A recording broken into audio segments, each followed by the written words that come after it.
Bonjour à tous, est-ce que vous m'entendez bien? Parfaitement, Fabien. Super, merci beaucoup François. Alors, c'est bon, ça a l'air de fonctionner. Super. Bien, bienvenue à tous, on va commencer à l'heure, une fois n'est pas coutume.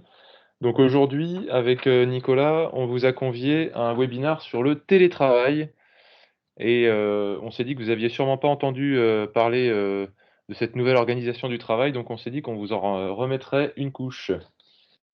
Alors, le programme du jour, donc, d'abord, ce qu'il faut savoir, c'est que ce qu'on vous propose aujourd'hui, on sort un petit peu de notre champ d'intervention, traditionnel qui est vraiment axé sur, l'informatique au sens large, le collaboratif et cetera.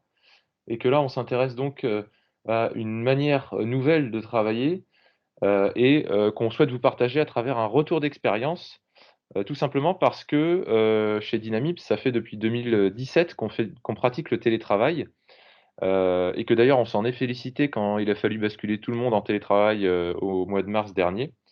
Et c'était simplement pour vous partager, ce qu'on pouvait, en matière de bonnes pratiques autour de cette forme de travail. Donc on va revenir sur 3 axes, les bonnes pratiques informatiques évidemment, et puis aussi sur, un aspect organisation personnelle, sur les différents conseils qu'on a pu donner à nos collaborateurs en interne, et puis aussi sur, le fait de manager le télétravail, comment manager à distance et les petites choses qu'on a pu mettre aussi en place. Donc on le fait de manière très humble, on n'est pas du tout expert en la matière, c'est juste pour partager des bonnes pratiques avec vous. Et d'ailleurs, si vous-même vous souhaitez, agrémenter, ce qu'on dit, nous contredire, partager d'autres bonnes expériences, d'autres bonnes pratiques, vous êtes évidemment les bienvenus. Pour le fonctionnement du webinaire, ce sera comme d'habitude, à savoir que, on va dérouler la présentation. Si vous souhaitez poser des questions durant cette présentation en live, privilégiez plutôt, le module de chat et puis après on pourra ouvrir les micros à la fin, si, on souhaite un échange un petit peu plus libre. Voilà, j'y vais sans plus attendre, mais je n'oublie pas d'introduire mon compagnon du jour, donc, Nicolas Kayser. Bonjour Nicolas. Bonjour Fabien, bonjour à tous et à toutes. Une fois n'est pas coutume, on est ensemble. Alors on sort de notre spec, mais on va quand même parler un petit peu de technique et de technologie quand même, hein. Voilà, sinon tu ne serais pas là. C'est ça. Alors, juste avant de parler de tout ça, on plante un petit peu le décor sur, c'est quoi le télétravail? Donc télétravail pour télé, qui veut dire à distance. Le télétravail, vous le savez, c'est tout simplement le fait de travailler hors des murs de l'entreprise, d'accord? Ça induit forcément la notion de home office, donc travailler à la maison, mais ça peut aussi être travailler dans des lieux tiers, comme des espaces de coworking par exemple, qu'on voit de plus en plus. Ou alors, ça peut très bien être un café, un jardin, votre maison secondaire et cetera et cetera. Donc l'enjeu, il est vraiment là et avant même cette crise qui nous embête, c'était quand même déjà quelque chose qui prenait beaucoup d'ampleur, dans le monde. Alors, quelques stats à vous partager. Avant le covid, pour vous montrer qu'il y avait quand même une disparité sur les pays de l'Union européenne sur l'adoption du télétravail, donc là, c'est des stats, est-ce que vous pratiquez le télétravail au moins 8 heures par mois. Et donc on voyait que la France était pas spécialement dans les précurseurs, contrairement aux pays scandinaves qui sont généralement en avance sur ces sujets-là. Donc on peut voir qu'avant Covid, on n'était pas spécialement en avance sur le sujet. Autre stat à vous partager, cette fois-ci sur une dimension, une triple dimension, collaborateurs, dirigeants et managers. 84 des salariés souhaitent télétravailler. Pendant le Covid évidemment, mais c'est important de le dire et aussi, continuer de le faire après. 67 des dirigeants, souhaitent ancrer le télétravail durablement au sein de leur structure. Donc là, on est plutôt sur des statistiques qui sont pro télétravail, mais on voit qu'à l'inverse, on a 56 des salariés qui se sentent tout de même plus efficaces sur site et que 59 continuent à aller sur site pour, ce fameux lien social qui nous manque tant. Du côté des managers, ce que je souhaite vous partager là, c'est que, les managers constatent de plus en plus de difficultés lors de la mise en place du télétravail et que ça a été accentué avec ce télétravail forcé et généralisé évidemment, sur l'année 2020. Donc c'est compliqué pour les managers puisqu'évidemment, ça les fait se transformer, vraiment dans le suivi des coéquipiers. Les enjeux liés au télétravail, en fait, ils sont multiples. Il y a des enjeux économiques, évidemment, puisque, dans une certaine mesure, évidemment, il a été prouvé à maintes et maintes reprises que être en télétravail rend plus productif. Il y a des enjeux de gouvernance pour les entreprises, puisqu'on a quand même un message très fort de la direction vers ses collaborateurs de confiance lorsqu'on met en place le télétravail. Ça a aussi un attrait au niveau de la marque employeur et de la politique RH de l'entreprise.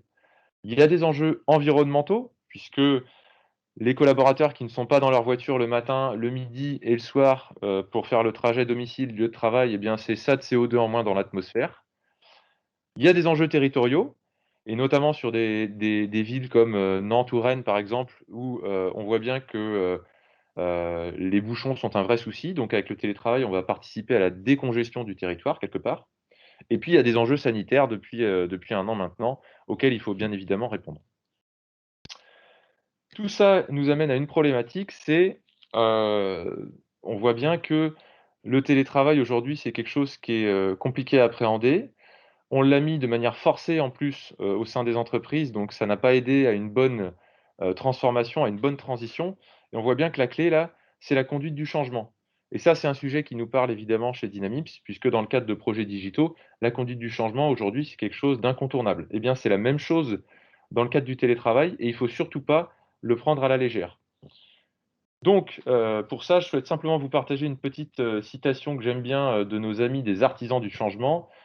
Mieux vaut penser le changement que changer le pansement et c'est tout à fait vrai pour la mise en place du télétravail et c'est pour ça qu'on souhaite aujourd'hui vous partager quelques bonnes pratiques pour fluidifier, ce changement d'organisation qui, même 1 an après, est toujours quelque chose de très sensible dans beaucoup d'organisations, y compris chez nous. On va donc passer aux bonnes pratiques, informatiques comme promis et je vais laisser donc la main à Nicolas. Voilà, donc merci Fabien. Nous allons voir trois familles en fait. La partie connexion, la partie sécurité et l'accès aux données. Alors sur la partie connexion, on va se focaliser sur la connexion entre votre domicile ou votre ordinateur au domicile ou à l'extérieur de l'entreprise et puis l'accès dans l'entreprise. Euh, donc quand vous accédez depuis votre ordinateur à un système informatique, la plupart du temps, à 99% des cas, vous utilisez un appareil intermédiaire. Donc, vous allez avoir deux connexions qui vont intervenir. Votre ordinateur, il est connecté généralement, si vous êtes chez vous, à une box, et la box est connectée à Internet. Donc, pour connecter votre ordinateur à la box, vous avez principalement deux technologies, le Wi-Fi et l'Ethernet. Donc, le Wi-Fi, c'est sans fil, l'Ethernet, c'est le câble informatique, le câble qu'on appelle souvent RJ45, du nom de sa prise. Le Wi-Fi, c'est généralisé, il est beaucoup utilisé, c'est une bonne technologie, mais qui a quelques petits défauts du fait de son mode de fonctionnement sans fil. Le premier, c'est qu'il est sensible à la distance. Donc, plus vous vous éloignez de votre point émetteur, de votre box ou de votre routeur Wi-Fi, et plus vous risquez d'avoir de la déperdition. Le deuxième, c'est qu'il est sensible au nombre de périphériques qui sont connectés. Donc, si vous êtes nombreux à la maison, s'il y a les enfants qui jouent pendant que vous travaillez, vous risquez d'avoir des perturbations sur le réseau interne du domicile. Il est aussi sensible à des perturbations extérieures, donc ça peut être des murs en parpaing, ça peut être des étagères en métal. Ça utilise la même fréquence, c'est pas toujours su que les micro-ondes. Donc si vous avez un micro-ondes qui est positionné entre votre espace de travail et votre box, le fait d'allumer le micro-ondes, ça peut perturber fortement le signal, même aller jusqu'à la coupure nette du signal Wi-Fi. Donc le Wi-Fi, évidemment, ça fonctionne. Il y a plusieurs technologies depuis des années, ça a beaucoup évolué. Donc en fonction de la génération du Wi-Fi que vous allez utiliser, vous allez avoir des performances qui peuvent être tout à fait pertinentes. Mais il ne faut pas hésiter, si vous avez des problèmes de performance chez vous, à étudier des alternatives, notamment utiliser le câble Ethernet. Le câble, l'avantage c'est qu'il y a très très peu de perturbations. Vous avez un débit garanti, quels que soient les usages qui sont faits par les autres personnes du domicile sur le Wi-Fi. Et donc, ça peut être un câble qu'on a près de la box, qu'on déroule le temps du télétravail et qu'on range après. Ou si vous avez si vous souhaitez plus de confort, faire une réinstallation informatique à la maison avec du câble qui diffuse dans les différentes pièces, c'est un vrai confort.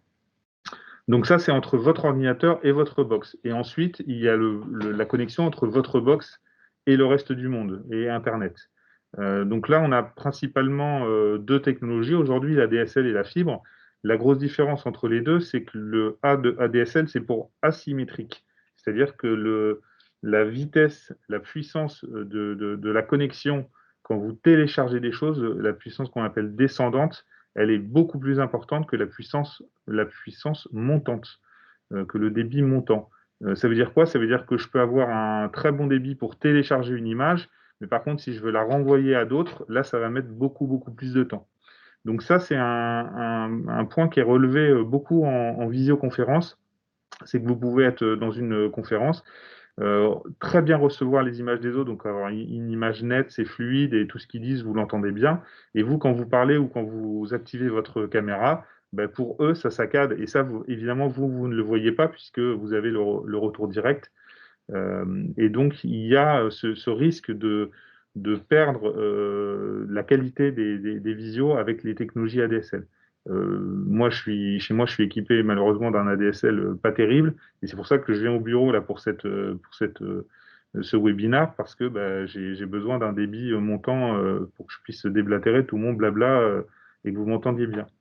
L'avantage de la fibre, la plupart du temps, elle est symétrique, ou si elle n'est pas symétrique, en tout cas, les débits montants sont très importants. Ça dépend des offres des opérateurs, mais les débits sont vraiment très importants, et normalement, pour les visios, pour un domicile, c'est largement suffisant. Il y a aussi la solution de la 4G. La 4G aussi, globalement, c'est des offres symétriques. Et donc, ça peut valoir le coup, à vous de tester évidemment, mais d'utiliser l'ADSL pour le travail habituel quand vous êtes en autonomie. Et puis, quand vous êtes en visioconférence, si c'est pas 12 heures par jour, eh ben, vous pouvez partager la connexion 4G de votre smartphone et utiliser cette connexion-là le temps de la discussion. Et tout ça, ça nous amène à la bande passante. Donc la bande passante, c'est justement quelle est la vitesse quand je navigue sur Internet entre mon ordinateur et le reste du monde. Donc pour ça, on va pouvoir utiliser des outils en ligne. Il y en a un que je vous partage, que j'utilise pas mal, qui s'appelle NPerf. Je vais tout de suite vous partager mon écran. Hop, sans plus attendre. Voilà. Donc là, je vous ai fait un petit test de chez moi hier. Donc vous voyez qu'en moyenne, chez moi, je suis à 16,5 mégabits descendant. Hein, vous voyez le chiffre ici. Et en montant, je suis à 0,343 mégabits, donc 300 kilos. Ce qui veut dire que quand je veux envoyer de l'image, c'est très très lent. Donc ce site-là, ce type de site-là, nperf.com, n'hésitez pas à le faire depuis chez vous avec vos différents moyens de connexion, donc avec votre connexion Wi-Fi, avec votre connexion en Ethernet, avec votre connexion en 4G en partage de mobile, et ça va vous permettre de comparer et de savoir dans quel cas il vaut mieux utiliser tel ou tel usage. Donc là, je le fais au bureau, et vous voyez qu'on a des performances évidemment beaucoup plus importantes. Je passe sur la partie sécurité. Donc sur la partie sécurité, on a... Ah, je dois être toujours en partage d'écran, pardon. C'est bon, Fabien? Merci. Sur la partie sécurité, on va avoir 3 points qui sont importants. La partie phishing. Donc quand vous êtes à l'intérieur de l'entreprise, généralement, vous êtes protégé par un équipement qui protège toute l'entreprise, un firewall, et vous êtes assez sécurisé.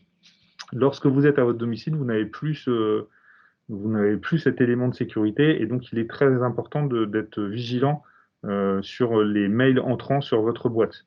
Donc pour se protéger et se prémunir de ce type d'attaque, il y a évidemment des outils anti-malware, anti-virus qui scannent les boîtes mail, qui protègent vos mails, y compris quand vous êtes à l'extérieur. Donc on a évidemment Microsoft Defender si vous êtes sur Office 365, et puis il y a d'autres solutions tierces qu'on peut activer si vous avez d'autres environnements. Le deuxième point crucial à avoir, évidemment, c'est un antivirus et un ordinateur qui sont à jour pour pallier aux risques liés aux failles de sécurité. Et enfin, d'activer autant que possible le MFA, donc le Multifactor Authentification. C'est un mécanisme qui permet de s'assurer que vous êtes bien la bonne personne, hein. Quand vous vous connectez sur un site, vous avez un couple login, mot de passe, hein, votre nom et ou votre adresse mail et un mot de passe. Les pirates, ils ont plusieurs techniques pour trouver votre mot de passe. Donc, ça peut être de l'espionnage, en ayant installé un virus sur votre ordinateur, enregistrant tout ce que vous tapez et puis pour récupérer votre mot de passe. Ça peut être utiliser des dictionnaires de mots de passe. Donc, un robot va tester tous les mots de passe connus, bonjour, soleil, 1, 2, 3 et j'en passe. Et ça peut être aussi ce qu'on appelle de la force brute. Donc, il va tester toutes les combinaisons possibles de mots de passe A, B, C, etc. Et ça, évidemment, les ordinateurs, ils le font très, très vite. Aujourd'hui, il faut des mots de passe de au moins 10 caractères pour se prémunir d'une attaque par force brute en mélangeant dans les caractères. Quand je dis 10 caractères, c'est des lettres, des majuscules, des minuscules, des chiffres et des symboles. Donc ça, c'est sur la partie sécurité. Et puis le dernier point que je souhaitais aborder, Fabien, si tu veux bien passer, la partie accès aux données. Donc on a aujourd'hui principalement trois façons d'accéder aux données de l'entreprise. Donc il y a le mode SaaS, Software as a Service. Donc c'est ce que vous utilisez si vous avez du Office 365. Donc ce sont des outils ou une application comptabilité en ligne, par exemple. C'est une application qui est hébergée. Donc là, c'est l'éditeur qui s'assure de la partie sécurité. Vous, la seule chose que vous devez vérifier, c'est que vous accédez bien à ce site en HTTPS. Donc le S, c'est pour sécurité. Et que les données qui transitent entre votre ordinateur et votre système informatique sont bien chiffrées et donc illisibles pour des pirates. Le deuxième moyen de sécuriser, c'est d'utiliser un VPN. Donc le VPN, ça va également chiffrer, sur le même principe, ça va chiffrer les données entre votre ordinateur et le réseau de votre entreprise. Donc si vos serveurs sont dans les locaux de votre entreprise, vous êtes chez vous, vous pouvez activer un VPN, ça va créer un tunnel sécurisé qui n'est pas accessible par des tiers. Et après, dans le VPN, vous pouvez faire les mêmes usages que vous avez au bureau, les mêmes applications, il n'y a aucun risque. La troisième solution qui est utilisée, c'est le RDS. Donc, c'est du partage de bureaux à distance. Vous vous connectez à un ordinateur, à un serveur qui est hébergé également dans les locaux de votre entreprise ou chez un hébergeur. Et le risque, c'est que cette technologie, elle n'est pas sécurisée. Elle a été pensée pour des usages internes et donc le trafic nativement n'est pas chiffré. Donc vous avez un risque si vous activez du RDP et malheureusement on a été pas mal sollicité au début de la crise Covid, puisqu'il y a des sociétés qui ont activé le partage de bureaux à distance sans le sécuriser et du coup qui se sont fait pirater. Donc, il y a des moyens de le sécuriser. Le plus courant, c'est d'utiliser un VPN. Donc, vous montez votre VPN, ensuite vous pouvez faire du bureau à distance s'il n'y a pas de risque. Il y a également des technologies qu'on peut activer directement sur la plateforme RDP pour chiffrer le trafic avec ce qu'on appelle une gateway. Donc ça, c'est la dernière partie qui concerne l'accès aux données. Et je vais repasser la parole à Fabien pour toute la partie organisation. Merci Nicolas pour tes lumières. Je vais donc passer sur l'aspect organisationnel à l'échelle personnelle. Donc je vais sûrement vous rappeler des choses que vous savez déjà, mais on s'est rendu compte que c'était très utile de le faire. La première chose importante sur le télétravail, c'est bien évidemment de s'organiser un poste de travail au poil. Alors c'est quoi un bon poste de travail à la maison? Alors dans la mesure du possible, évidemment. Déjà, c'est d'avoir un environnement de travail propice à de bonnes conditions, avec par exemple une pièce dédiée, là encore dans la mesure du possible, une pièce dans laquelle on ne va que pour télétravailler du coup, parce que le risque, vous le savez, c'est vraiment que la vie pro et la vie perso se diluent. C'est un des principaux risques du télétravail. Donc une pièce dédiée avec une bonne luminosité, si possible naturelle, là encore si possible, et une bonne assise. Alors je ne suis pas ergothérapeute ou kiné, mais en gros, il faut avoir le dos droit, il faut avoir ces écrans vraiment à distance de bras tendus, et il faut que les écrans soient un tout petit peu en dessous de la ligne de vision au niveau des yeux. D'accord? Donc c'est à peu près tout ce que je ne fais pas chez moi qu'il faut faire. Ensuite, autre point, sur la partie équipement, donc à minima, il faut un écran déporté parce que c'est quand même pas simple de switcher de ses fenêtres sur son seul écran de PC notebook. Si en plus c'est un petit notebook type 13 pouces, ça devient vraiment galère. Donc, écran déporté, c'est vraiment à minima la chose qu'il faut. Des outils de collaboration, évidemment, pour faciliter la créativité, la production à distance, et puis des plateformes de communication, parce que la communication, c'est encore plus la clé. On le verra tout à l'heure, même au niveau du management et de l'animation des équipes. Donc, l'idéal, c'est d'avoir cet environnement de travail qui soit propice. Ensuite, un autre point, un autre rappel important, mais c'est le fait d'avoir des rituels, de conserver des rituels, même en télétravail, et de se mettre en condition, eh bien, comme si on allait au travail. Alors, l'idéal, c'est de se caler évidemment sur les horaires de l'entreprise, et donc de continuer à se lever le matin à la même heure. Voilà.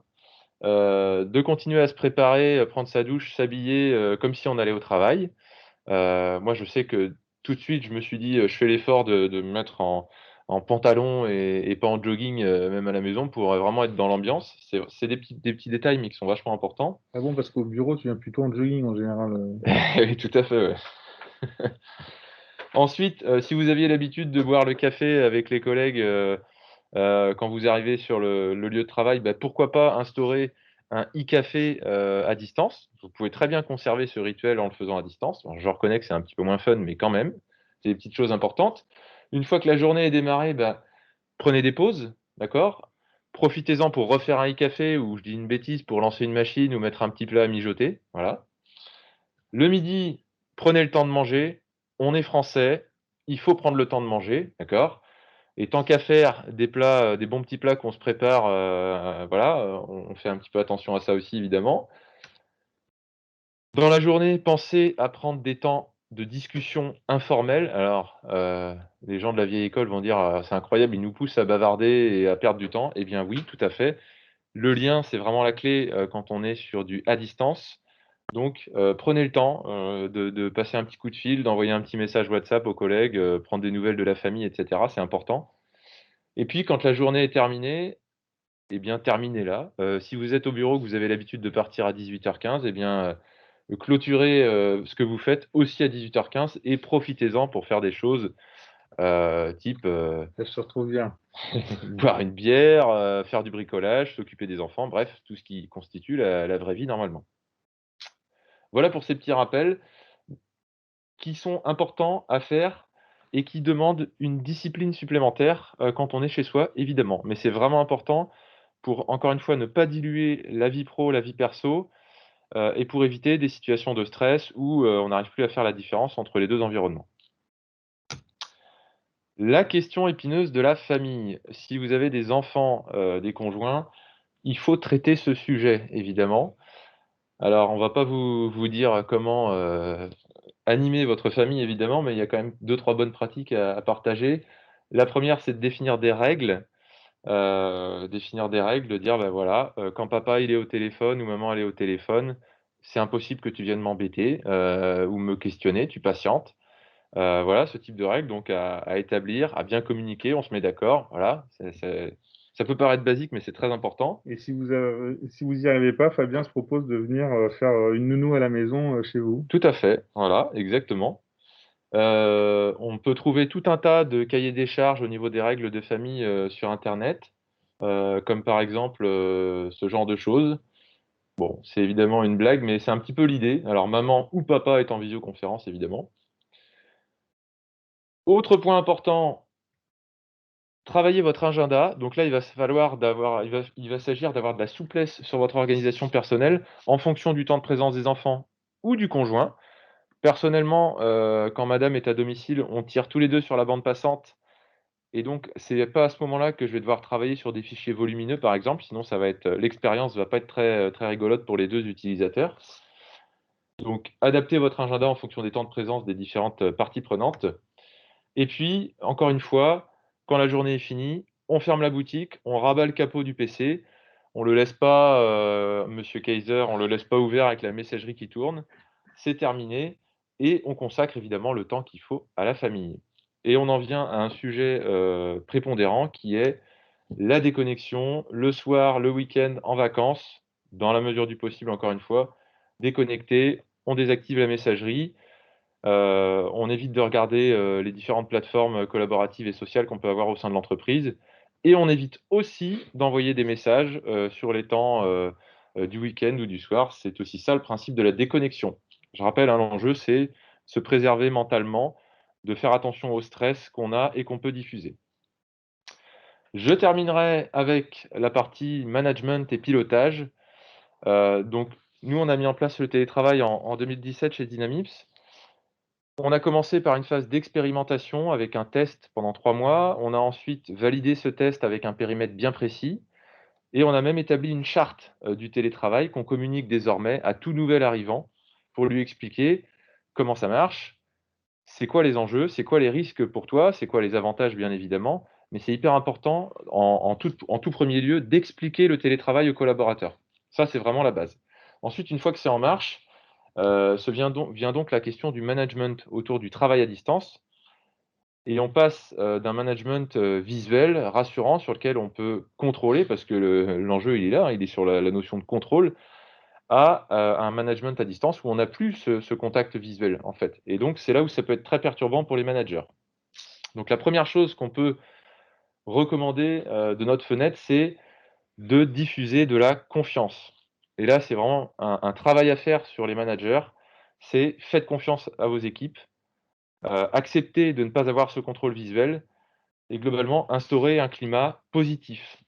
Instaurer aussi du positivisme par rapport, on le voit, à une actualité qui peut être anxiogène. Donc, essayez de prendre du recul, essayez de mettre en place des choses positives et de voir le verre à moitié plein.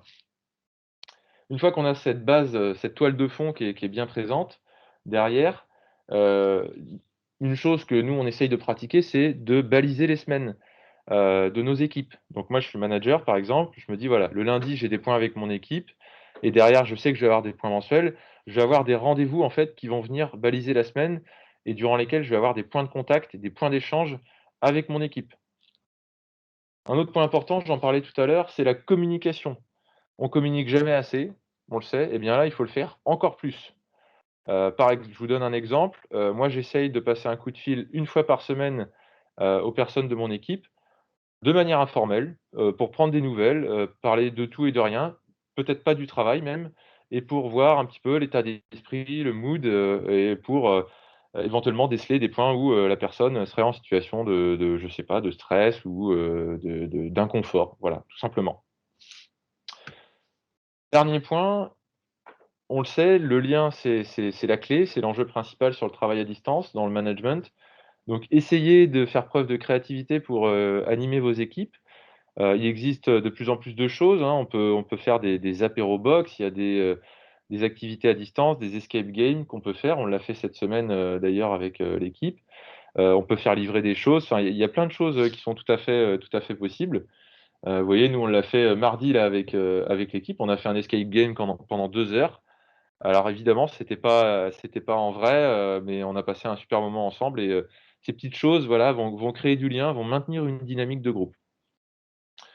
Encore une fois, tout ça, ça demande, de la discipline, peut-être une remise en question, du manager, mais elle est vraiment, vraiment indispensable pour que, ça se passe bien et de manière fluide. Et puis le dernier point sur lequel je souhaitais revenir, c'est la notion de QVT, de bien-être au travail. Donc QVT, c'est qualité de vie au travail. Heu, Nous, on a mis en place un baromètre de bien-être au travail, qui se matérialise sous la forme d'une application que vous pouvez voir à l'écran. Et en fait, tous les mois, chaque collaborateur Dynamips va recevoir, en fait, un questionnaire de 10 questions. On répond avec des smileys, ça va très, très vite. Et l'idée, c'est de prendre le pouls de nos équipes.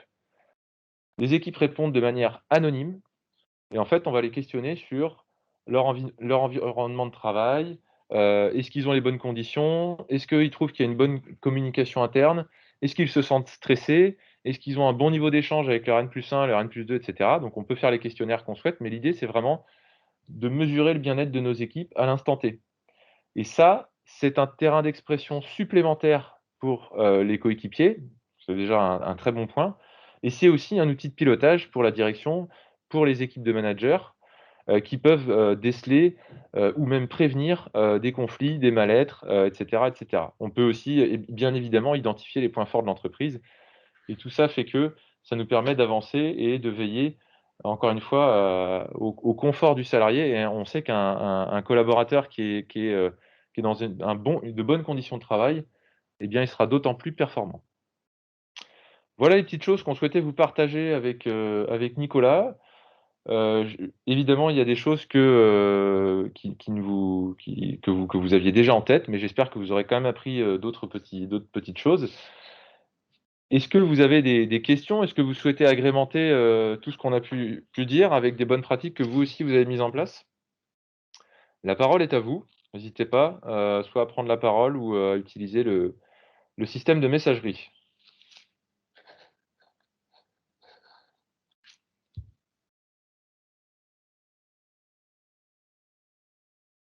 Un carambar pour le premier qui pose une question. C'est Fabien qui fournit carambar. Hein. C'est le marketing. Tout à fait. J'ai pas de stock. Mes enfants ont tout mangé. Aucune question, c'est clair. Merci Rachel. Vous m'entendez? Oui. Oui.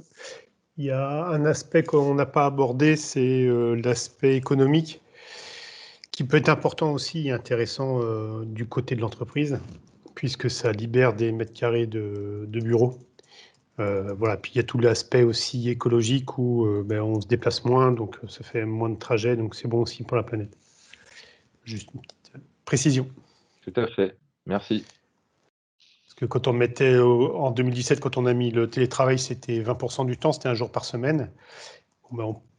Si tout le monde le prend, c'est 20% d'espace en moins d'espace économisé dans nos bureaux, ce qui n'est pas négligeable. Merci. Est-ce que d'autres personnes souhaitent réagir?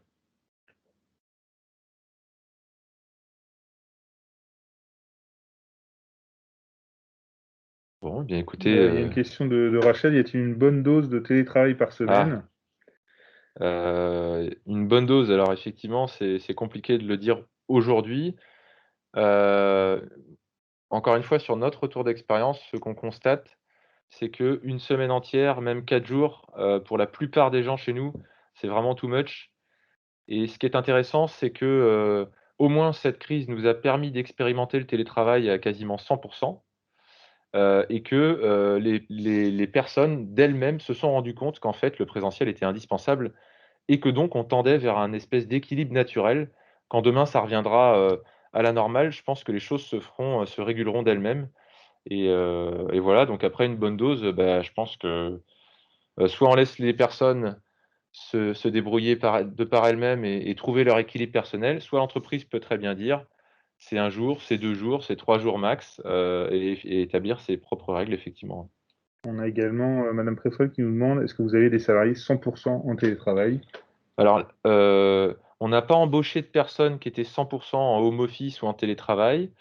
En revanche, notre règle de fonctionnement depuis 2020, c'est, on se met dans la roue du gouvernement, on dit un maximum de personnes en télétravail chez Dynamips. Si jamais en revanche, vous n'avez pas les conditions chez vous pour bien télétravailler, si vous avez absolument besoin de revenir au travail, ne serait-ce que pour le lien social, les locaux de l'entreprise, sont ouverts. Sachant qu'on veille évidemment, à une bonne répartition sur les bureaux, voilà, en faisant attention qu'il n'y ait pas 50% du personnel qui soit sur place, et cetera. On a une jauge, on suit une jauge. Voilà, mais c'est là, en période de confinement, de toute façon, il n'y a même pas 50% des gens qui sont au bureau.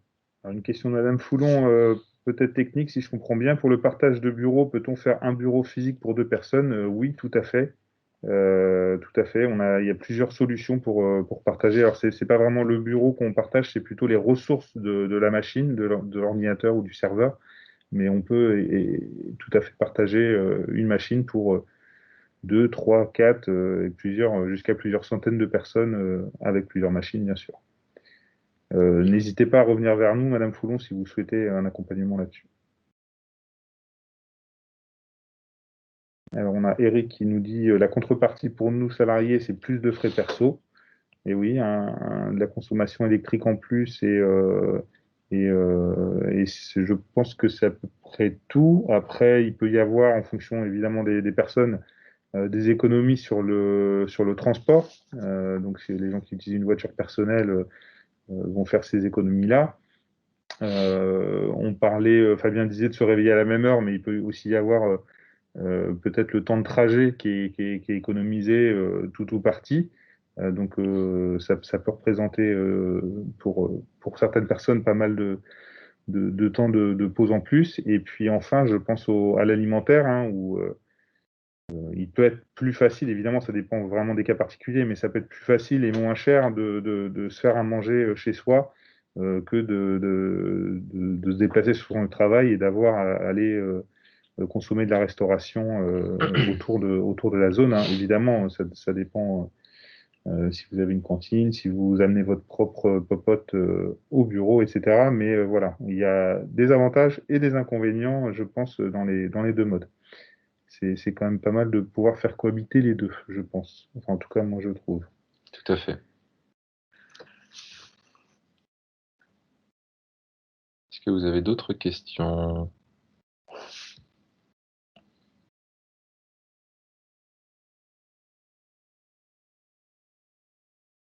Et oui, ça se termine. A priori, c'est bon. Eh bien, écoutez, il ne nous reste plus qu'à vous remercier pour votre participation, votre écoute. Vous recevrez à la fin donc, du webinaire la présentation et puis un accès au replay que vous pourrez partager si vous le souhaitez, évidemment. Et puis, comme d'habitude, on reste à votre dispo. Si vous avez des questions, on est open. Je vous dis à une prochaine fois. Bon appétit. Merci. Portez-vous tous bien. Prenez soin de vous. Au revoir. Au revoir tout le monde.